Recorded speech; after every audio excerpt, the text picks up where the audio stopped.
Life before Citywide was corporate America. I'd been approached a number of times over the years about franchising opportunities. I was looking to make a change geographically.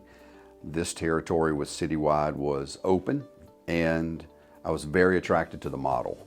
I did not have an inheritance or a bucket of money, but what I did have was quite a bit of savings in a 401k. The 401k rollover opportunity to put that into an IRA, form a corporation, buy the stock of my own corporation, and bet on myself. That was a financial vehicle that was not available up until just not so many years ago.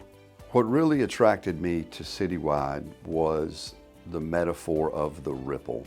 If we, as Citywide, cause those ripples to go out in all directions, that's going to touch our clients, independent contractors, our vendors, our suppliers, all other people that we come in contact with in the community.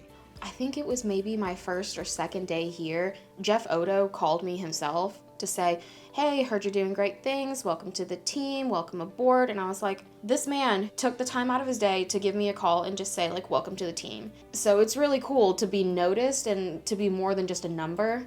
I think that's my biggest thing about Citywide that I really like. It matters to me because I get that intrinsic good feeling of doing business the right way. The opportunity to work for myself, to bet on myself, it is exciting, it is fun. I was ready for that challenge. 20 months in, I'm as excited about the opportunity here as I was from day one.